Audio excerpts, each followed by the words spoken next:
dan harus dipatuhi oleh semua pihak. Sekali lagi, ayah dan ibunya itu merupakan tindak pidana kalau sampai merendahkan martabat anak-anak dan anak-anak itu mengalami trauma dan sebagainya. Pamannya dengan keluarga terdekat silakan melaporkan kepada pihak kepolisian. Tadi Banjarnegara berarti Jawa Tengah ya? Iya bang. Silakan ya. Berarti Diversi. Diversi itu menyelesaikan tindak pidananya sekalipun dilakukan oleh anak-anak itu di luar pengadilan. Tetapi dengan metode bagaimana kita harus memahami, menghadirkan para psikolog dan sebagainya, apa betul dia lakukan sekalipun melakukan hubungan seksual seperti orang dewasa, itu berarti dia mencontoh yang ada di sekitarnya kan. Saya nggak yakin bahwa itu anak.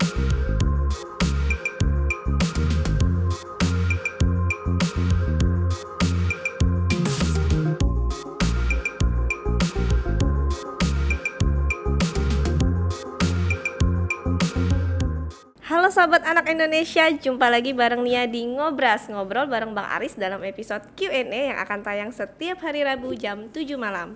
Untuk kepentingan terbaik anak, dukung terus Aris Merdeka Official dengan cara like, comment, share, and subscribe. Sekarang, Nia sudah banyak banget nih pertanyaan netizen yang diambil dari official Aris Merdeka Sirait dari Facebook maupun dari Instagram. Di depannya udah ada Bang Aris. Sudah siap dengan pertanyaan netizen, Bang? Siap tentu. Siap. Akan digempur terus ya, Bang, setiap minggu? Iya, silakan. Oke, tapi Abang hari ini gimana, Bang? Sehat? Saya sehat sekali, prima, karena doa dari anak-anak Indonesia bersamaan dengan Hari Anak Nasional. Oke, iya, kemarin Hari Anak Nasional kayaknya Abang sibuk sekali ya, Bang, live, terus nge-zoom gitu, Bang. Ya, itu satu konsekuensi kita dekat dengan anak ya, jadi saya tentu harus menyapa bukan hanya di kota-kota besar, tetapi daerah-daerah terpencil, daerah-daerah terisolasi juga, daerah-daerah perbatasan patut mendapat sapaan selamat Hari Anak Nasional. Saya kira ini tanggung jawab kita bersama. Oke, tapi memang biasanya Hari Anak Nasional akan ada kongres terkendala ya, Bang, karena adanya pandemi. Iya, sebagai hak partisipasi anak setiap tahun kita fasilitasi apa yang kita kenal dengan Kongres Anak Indonesia.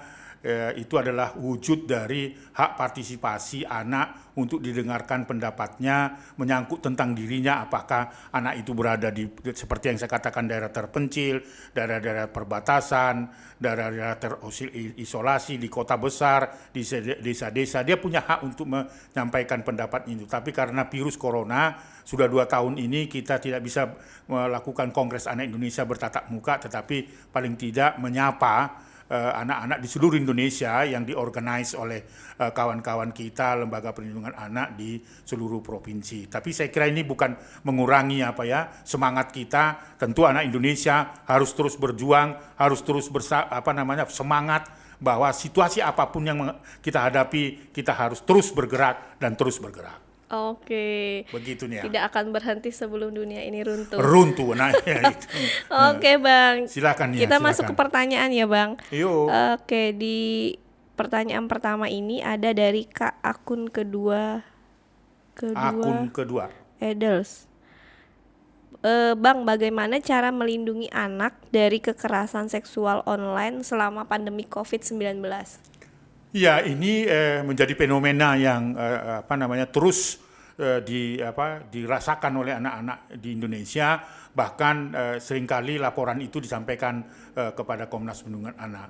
Jadi saya kira kuncinya adalah bukan saja pada saat kita atau anak-anak kita atau keluarga atau bangsa ini menghadapi virus corona, tetapi tidak dengan virus corona pun anak-anak harus betul-betul dibekali bagaimana dia bisa menghindar dari serangan-serangan pelecehan seksual maupun serangan-serangan persetubuhan bahkan kekerasan terhadap anak.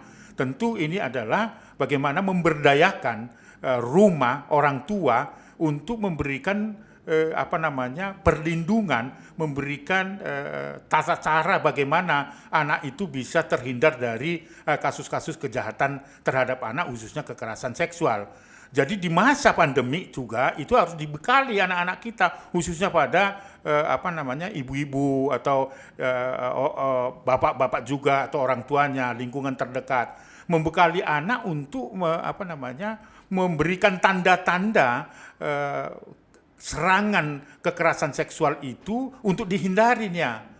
Jadi harus ada pengetahuan itu. Semakin dekat anak dalam menghadapi virus corona itu, tentu orang tua wajib hukumnya semakin intens memberikan pendampingan bagaimana menggunakan internet, menggunakan media sosial itu secara cerdas dan cermat, secara sehat itu istilahnya. Bagaimana sehat? Tentu didampingi, diberikan pengertian bahwa nanti ada dampak-dampak dari menyaksikan sebuah tayangan-tayangan yang tidak bertalian dengan hubungan perkembangan psikologi anak dan sebagainya. Orang tua sudah wajib memberikan waktu yang intens, yang ekstra, bagaimana anak menggunakan internet atau media sosial itu secara cerdas dan cermat. Jadi ada pendampingan itu, dan berikan pengertian-pengertian sampai kepada misalnya bagaimana anak itu bisa terhindar dari bujuk rayu dari orang sekitar gitu. Begitu nih ya. Jadi itu memang betul-betul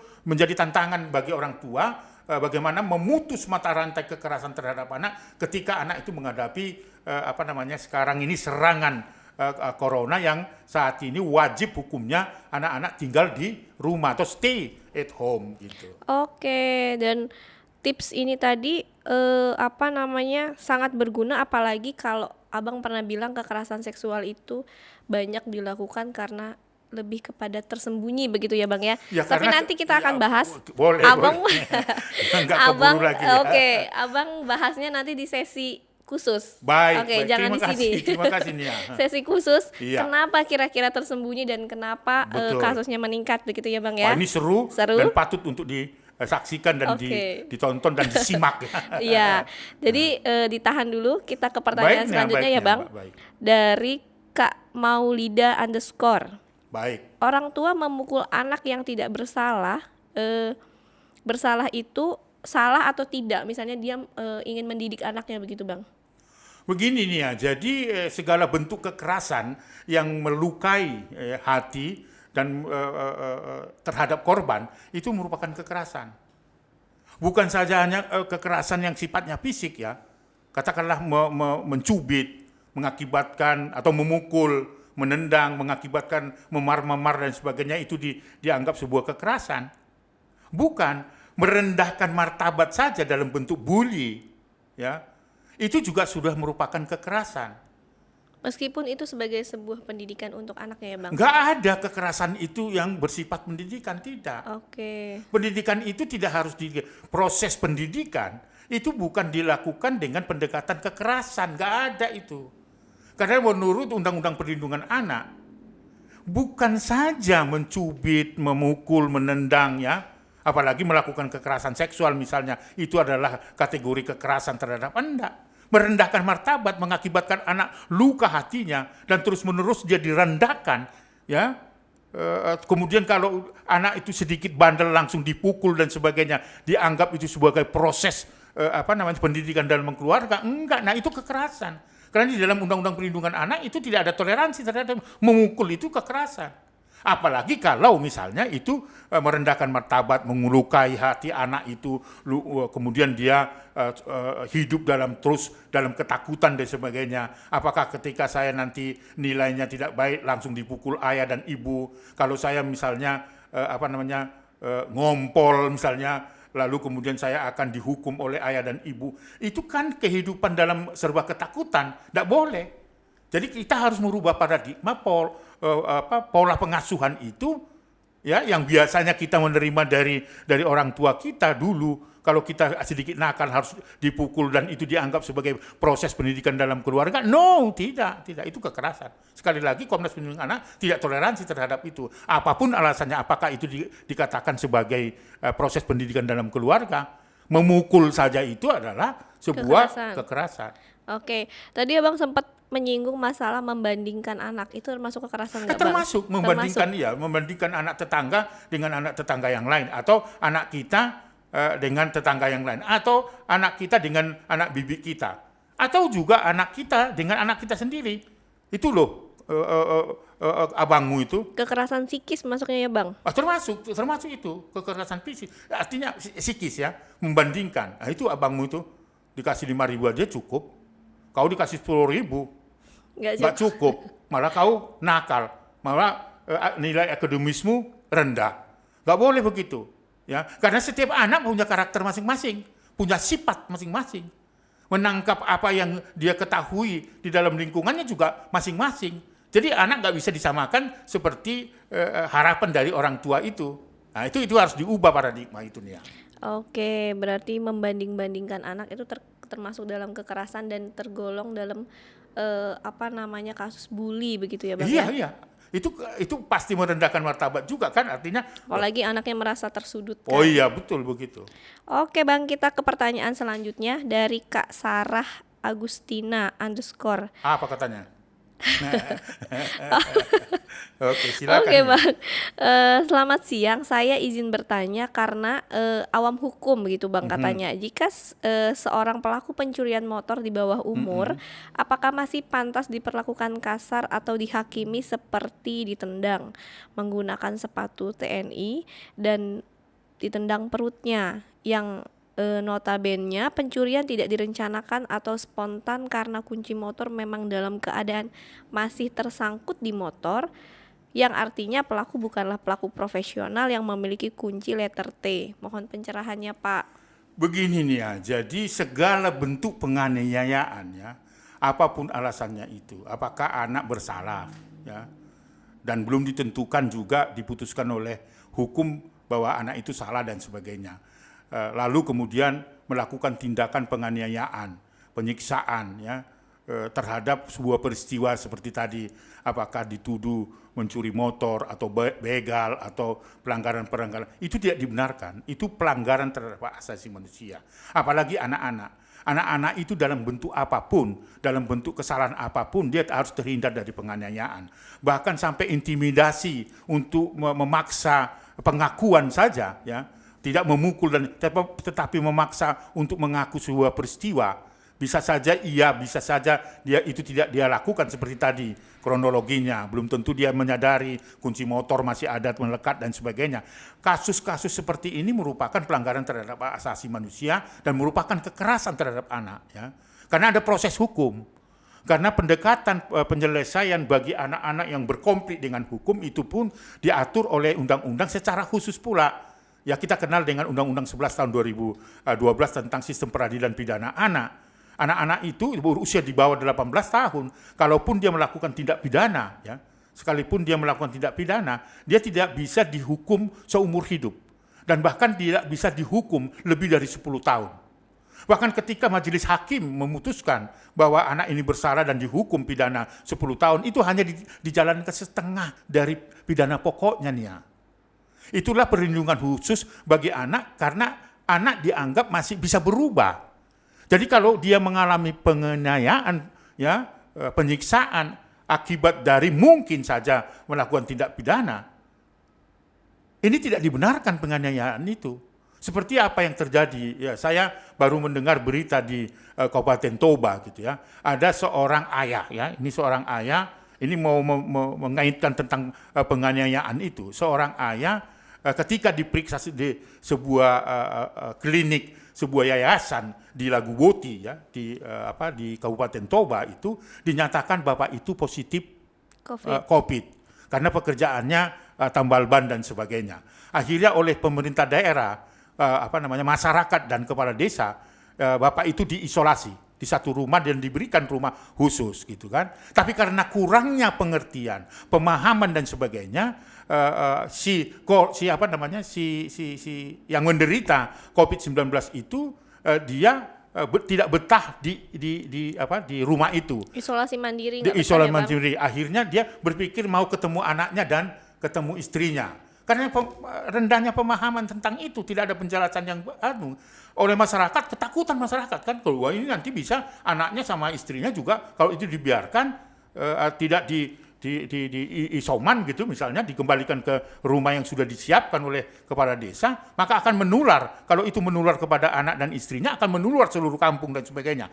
Tetapi apa yang terjadi untuk agar bapak ini tidak datang ke rumah menemui anak dan istrinya dan berkeliling kampung itu, tetapi dilakukan dengan cara-cara penganiayaan, dipukulin pakai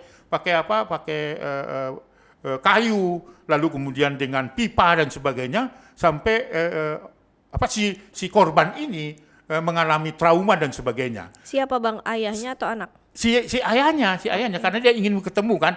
Artinya apa? Untuk menghalau, maksudnya supaya ini tidak menularkan kepada istri dan anak dan masyarakat. Kenapa harus melakukan penganiayaan? Itu loh maksud saya. Kenapa harus melakukan itu? Kenapa harus dipukul dan sebagainya? Kan ada pegawai-pegawai yang punya APD untuk bisa menyelamatkan si ayah itu. Nah, artinya apa yang mau saya katakan? Penganiayaan itu dalam konteks orang dewasa maupun anak-anak itu tidak dibenarkan. Oke. Berarti memang kurangnya sosialisasi dari, mungkin ada Satgas Covid juga di sana yang bisa memberikan. Itu yang kita kecewakan gitu. Dan penjelasan bupati di sana juga dengan aparat penegak hukum, katanya itu diselesaikan saja secara adat gitu. Nggak bisa, tindak penganiayaan itu merupakan tindak pidana, nggak bisa. Harus dihukum orang yang mengukul itu. Kan bisa menghalau atau supaya si bapak yang menderita COVID itu dipegang, dirangkul dan banyak cara kan, nggak harus dipukulin. Kenapa harus dipukulin sih? Gitu loh. Nah, itu kan bentuk penganiayaan. Itu yang mau saya katakan dari pertanyaan netizen tadi, bahwa penganiayaan merupakan pelanggaran terhadap hak asasi manusia. Oke, berarti untuk Kak Sarah tadi bisa dilaporkan kalau memang ternyata anaknya terbukti melakukan menjadi korban kekerasan fisik ya Bang? Iya, betul. Kan undang-undang memberikan jaminan itu. Bang, tapi memang sebenarnya anak pelaku yang menjadi pelaku, berarti kan anak yang berhadapan dengan hukum. Betul. Itu memang mereka memiliki hak untuk mendapatkan pendampingan selama di kepolisian, begitu ya Bang? Mulai proses penyelidikan dan BAP sampai kepada jaksa dan pendampingan di dalam proses persidangan. Itu yang mendampingi siapa Bang? Bisa pekerja sosial, bisa lawyer dan seterusnya gitu loh. Kalau dia korbannya dan pelaku, itu artinya sama-sama mendapatkan pelayanan hukum. Nah, si anak terduga pelaku ini, mereka meminta pendampingan ini kemana Bang? Bisa ke Komnas Perlindungan Anak, bisa mencari pro bono ya. Pro bono. Pro bono itu gratis, pengacara-pengacara yang ada di pengadilan. Itu ada diberikan gratis, tenaga-tenaga masih muda ya, lawyer yang profesional juga itu disebutnya pro bono, tidak dipungut bayaran begitu. Oke, ini berarti ilmu baru nih Bang. Berarti untuk sahabat anak Indonesia yang memang di luar sana terus kemudian anaknya mungkin nggak sengaja atau saat ini sedang mengalami proses hukum begitu ya Bang. Betul. Bisa ke pro bono di pengadilan atau memang ke Komnas Perlindungan Anak atau ke LPA meminta pendampingan hukum. Bisa gitu. Ke LPA, ke Komnas Perlindungan Anak, bahkan hakim itu menawarkan kepada korban ya, kepada pelaku juga gitu. Itu ditawarkan. Ada yang pro bono itu gratis ya, karena ada lawyer yang dibiayai oleh negara yang mangkal di setiap pengadilan negeri. Oke, mangkal. Udah kayak Kang Ojek Bang. Nah, memang dia stay di situ gitu. Oke, berarti nggak usah khawatir gitu ya Bang ya. Siap. Bang, kita lanjut ke pertanyaan dari Kak Fatia Juniarti. Apa itu nih? Assalamualaikum, saya Fatia Juniarti. Apakah perilaku, maaf Bang, ini sepertinya salah yang ini Bang, maksudnya dari Kak Talizaro. Dimaafkan ya. Kan Bang? Dimaafkan. Silakan. Izin bertanya, apakah anak yang masih duduk di bangku sekolah boleh bertunangan dan masih melanjutkan sekolah? Wow, ini bertentangan dari undang-undang perkawinan yang sudah diamandemen oleh Mahkamah Konstitusi, bahwa yang boleh menikah minimal baik itu laki-laki dan perempuan usianya 19 tahun. Idealnya 25 tahun lah begitu ya. Tetapi di undang-undang perkawinan itu dibatasi minimal 19 tahun baik laki-laki dan perempuan. Karena ada pertimbangan medis juga, kesiapan mental, kesiapan psikologi, kesiapan bagaimana mengasuh anak yang baik. Jadi ada pertimbangan sosiologis dan pertimbangan kesiapan dalam konteks kesehatan, reproduksi dan sebagainya. Oleh karena itu tentu tidak boleh. Kalau bertunangan saja itu bisa. Kalau dulu istilahnya kawin gantung itu kalau zaman dulu ya. Kawin gantung istilahnya. Artinya waktu masih kecil umur 7 katakan 5 dan 7 tahun kedua orang tua dari laki-laki dan perempuan berjanji. Tapi nanti akan menikah setelah usia dewasa. Itu namanya, kalau anaknya sudah besar tidak suka gimana, itulah Bang? yang direformasi saat ini. Karena itu adalah kehendak dari orang tua dan itu melanggar terhadap kebebasan dari anak itu. Itulah maka saat ini tidak adalah istilah kawin gantung itu. Jadi semua adalah proses hukum harus dilaksanakan. Kalau bertunangan dan sebagainya itu biasa saja, tetapi harus dihindari. Biarkan kebebasan itu ada pada anak kita pada usia tertentu. Dia bercinta dengan yang dia sukai, yang dia pilih dan sebagainya. Itu adalah sebuah kebebasan memilih. Tidak bisa atas dasar kehendak dari orang tua, apalagi tanda petik pemaksaan karena ada utang mungkin ya, ada utang janji dan sebagainya, bisa saja terjadi kan, karena ada sesuatu kesepakatan yang tidak dilaksanakan, akhirnya anak menjadi korban. Itulah kalau zaman dulu adalah kawin gantung itu. Jadi sudah ditentukan sejak kecil. Nah itu pelanggaran terhadap kebebasan anak untuk memilih. Gitu. Berarti untuk sekarang tidak ada itu ya, Bang? Nggak ada lagi ya, saya kira. Tapi ada masih cara tidak menggunakan bahasa itu, tapi masih terjadi di beberapa daerah. Itulah menjadi fokus Komnas Perlindungan Anak bersama Kementerian Pemberdayaan Perempuan dan Perlindungan Anak, bagaimana terus mengkampanyekan, mempercepat bahwa daerah-daerah atau kantong-kantong yang rentan mengawinkan anak pada usia anak ya di bawah 18 tahun itu bisa diberikan pengertian bahwa itu adalah merupakan satu tindakan yang harus dihindari karena itu bertentangan dengan hukum nasional. Oke, berarti memang harus terus disosialisasikan gitu. Tapi kalau memang ada hal-hal yang sangat urgent bisa melakukan dispensasi pernikahan begitu ya, Bang? Tetapi batasan usianya itu tidak boleh di bawah 18 tahun. Oke, kalau misalnya ternyata ada salah satu kasus anak itu memang kemudian sudah hamil di luar nikah, itu bagaimana? Apakah tidak boleh dinikahkan begitu, Bang? Apalagi mendapatkan dispensasi nggak bisa, karena itu kalau diberikan melanggar undang-undang itu.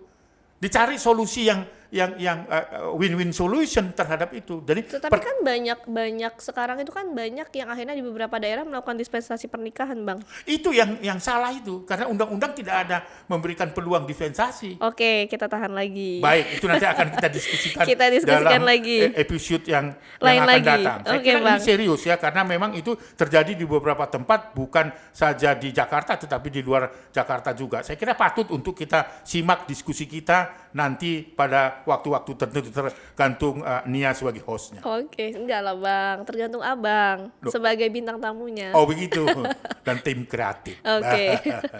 Kita ke pertanyaan selanjutnya ya Bang, dari Kak Mua Banjarnegara. Ini tempat Banjarnegara. Iya, dari Jawa Tengah berarti Bang kalau Banjarnegara. Apa katanya Nia? Kalau anak kandung tapi dikata-katain anak haram sama ibu tiri, sementara ayah kandungnya hanya diam saja. Saya sebagai omnya nggak terima. Saya pengen laporin ibu tiri karena ponakannya itu dihina gitu Bang. Dan ada bukti chat yang sangat nggak pantas karena dilakukan dibilangin anak haram. Saya harus kemana? Kemudian keponakannya ini saat ini kelas 2 SMP. Iya, jadi ini sekali lagi saya tegaskan ya. Ini kekerasan yang dilakukan oleh ibu tiri itu, apalagi dengan merendahkan martabat. Apa tadi istilahnya, dia merendahkan martabat? Anak haram katanya Bang. Apalagi. Dan itu hati-hati, itu dapat dipidana minimal 5 tahun. Jadi si ibu tiri ini bisa dilaporkan oleh kakek, pamannya atau keluarga terdekat dari anak itu. Silakan, jangan tunggu-tunggu lagi, karena itu merendahkan martabat. Tadi disebutkan sampai anak itu bisa saja kalau diuji psikologisnya akan mengalami trauma dan sebagainya. Dan sangat disayangkan ayahnya diam aja gitu ya Bang. Nah itu artinya ikut serta ayahnya. Oke, berarti Membiarkan terjadinya kekerasan dan merendahkan martabat ayah dan ibu tirinya itu dapat dipidana. Jadi pamannya itu bisa melaporkan itu dan tidak boleh ditolak oleh pihak kepolisian. Karena itu merupakan tindak pidana. Tidak perlu didamaikan itu, apalagi itu merendahkan martabat dan kemudian itu menyakiti anak itu sendiri. Dan itu bisa-bisa anak bunuh diri loh, karena terus direndahkan martabatnya. Oh, anak biologis kok, dari anak kandung dari ayahnya. Mungkin ibunya masih hidup. Kenapa dia dikatakan anak haram? Tidak ada anak haram di Indonesia ini, di dunia ini. Nggak ada itu. Itulah perjuangan Komnas Perlindungan Anak sejak awal. Tidak ada anak yang disebut anak nakal. Tidak ada disebut anak haram. Apalagi anak di luar nikah. Ini merupakan tindak pidana. Itulah cikal bakal lahirnya Undang-Undang Perlindungan Anak yang mendefinisikan bahwa anak itu membutuhkan perlindungan dari semua orang. Jadi kalau ayahnya tadi itu diam saja, maka dia dalam kategori ikut serta merendahkan martabat anaknya. Dan itu bisa dikenakan tindak pidana. Hati-hati. Undang-Undang Perlindungan Anak 35 tahun 2014 mengatur itu. Itu bukan pendapat pribadi Aris Merdeka Sirait, tidak. Tapi undang-undang menerapkan itu. Dan harus dipatuhi oleh semua pihak. Sekali lagi, ayah dan ibunya itu merupakan tindak pidana kalau sampai merendahkan martabat anak-anak dan anak-anak itu mengalami trauma dan sebagainya. Pamannya dengan keluarga terdekat silakan melaporkan kepada pihak kepolisian. Tadi Banjarnegara berarti Jawa Tengah ya? iya Bang. Silakan ya. Berarti memang dalam hal berkomunikasi atau bertutur kata harus bisa lebih bijak dan lebih berhati-hati ya Bang, apalagi depan Iya, anak-anak. betul. Oke, berarti nanti untuk kakak dari Banjarnegara ini bisa laporin ke pihak kepolisian atau ke Lembaga Perlindungan Lembaga Anak. Perlindungan Anak di Banjarnegara ada. Ya, Iya. ada ya Bang ya. Ya, nanti dikasih mungkin kontaknya. Selanjutnya kita ke KSI Bang. Jadi gini Bang, jadi dia nggak mau disebutin sih Bang identitasnya. Nggak apa-apa nih, nggak apa-apa. Yang penting kasusnya. Dia saudaranya dia anak kecil usianya kelas 2 SD. Jadi kejadiannya itu terjadi 1 tahun yang lalu saat anaknya masih kelas 1 SD. Yo. Nah, pelakunya adalah teman sebaya juga Bang. Tapi ini sepertinya kasus kekerasan seksual. Jadi anak kelas 1 SD sama-sama melakukan sama teman sebayanya. Betul. Kemudian kejadian ini tuh terjadi sampai 3 kali gitu. Nah, sudah dilecehkan seperti sudah Betul. melakukan hubungan orang dewasa begitu Bang. Nah, sebenarnya ibu dari pelaku ini sudah tahu tapi minta supaya diem aja. Nah, dari pihak keluarga korban ini tuh pengennya bisa nggak sih ini dilaporkan ke pihak kepolisian gitu, karena kan supaya orang tua pelaku ini juga dapat pelajaran gitu. Nah, kalau ini pelakunya sama-sama anak, kemudian korbannya juga anak usia kelas 1 SD loh Bang, sudah melakukan kekerasan seksual, ini kan sangat miris sekali. Dan itu fakta. Iya, ini terjadi. Oh, ini dia nggak kasih tahu sih Bang di Itu fakta mananya. di Komnas Perlindungan Anak sejak tahun 5 tahun yang lalu juga ya, sudah galak-galaknya media sosial itu banyak kasus. Dan kita sudah melakukan sosialisasi di beberapa tempat ya Bang. Betul. Dan ini merupakan tindak pidana juga. Tapi Sekali gimana masih Bang? anak-anak. Nah, persoalannya adalah perbedaannya orang dewasa dengan anak yang sama-sama melakukan tindak pidana, katakanlah kejahatan seksual, harus dipilah. Apakah betul dengan kesadaran anak 7 tahun itu melakukan hubungan seksual, dia paham betul bahwa itu kejahatan seksual? Bahwa dapat diadukan, bisa. Cuma pendekatannya nanti dalam penegakan hukumnya, baik itu polisi, menghadirkan keluarga korban dan pelaku, menghadirkan pihak kepolisian juga duduk bersama, itu diselesaikan di luar pengadilan. Itu bisa menggunakan istilahnya kalau di dalam undang-undang sistem peradilan pidana itu pendekatan diversi. Diversi itu menyelesaikan tindak pidananya sekalipun dilakukan oleh anak-anak itu di luar pengadilan. Tetapi dengan metode bagaimana kita harus memahami, menghadirkan para psikolog dan sebagainya, apa betul dia lakukan sekalipun melakukan hubungan seksual seperti orang dewasa, itu berarti dia mencontoh yang ada di sekitarnya kan. Saya nggak yakin bahwa itu anak inisiatif sendiri. Berarti dia paling tidak pernah melihat, apakah melihat orang tuanya melakukan hubungan seksual karena keterbatasan ruangan dan sebagainya. atau diajarkan oleh orang-orang sekitar dengan sengaja untuk mengambil gambarnya, ada juga. Ada juga anak-anak remaja yang katakanlah sudah 13-14 tahun dan sebagainya mengajarkan kepada anak itu. Jadi harus dipilah-pilah itu dulunya. Ya. Oke. Pertanyaannya apakah bisa dilaporkan ke bisa. Nah, tetapi polisi biasanya menggunakan sistem peradilan pidana anak itu diselesaikan di luar pengadilan. Supaya apa? Supaya juga membuat efek jera juga. Bahwa tindakan yang dilakukan anak SD itu adalah perbuatan yang salah. Tapi harus ada pemeriksaan yang detail. Apakah itu karena nggak mungkin dia atas kesadarannya sendiri melakukan itu misalnya kan? Pasti ada contoh begitu ya Bang? Ya karena dunia anak, karena dunia mengimitasi apa yang dia lihat, apa yang dia rasakan. Itu harus begitu gitu. Nah, pendampingan Komnas Perlindungan Anak kan selalu berkoordinasi dengan para psikolog, para orang tua dan bisa saja juga pihak kepolisian, khususnya penyidik di unit-unit PPA. Maka kita membangun sebuah MOU di beberapa Polres khususnya dalam penanganan anak-anak yang seperti diceritakan tadi. Bang, kalau untuk orang tuanya sendiri kan kalau dari pengaduan ini artinya lalai dari orang tuanya sendiri, itu ada proses hukum tersendiri atau memang ya sudah diingatkan saja dari pihak kepolisian atau gimana? Enggak gitu nih. Oh, enggak gitu. Jadi kalau memang itu adalah merupakan unsur yang tidak berbuat gitu kan, sudah terjadi seperti itu tapi tidak menghentikan, tidak berbuat dan sebagainya, itu artinya bisa ikut serta namanya membiarkan terjadinya pelanggaran terhadap anak, bahkan membiarkan anak menjadi pelaku tindak pidana. Oke. Jadi bukan hanya si orang tua pelaku, orang tua korban juga kalau dimasuk dalam unsur atau memenuhi unsur dengan sengaja untuk tidak memberikan peringatan dan perlindungan, itu adalah dapat dikatakan pembiarannya.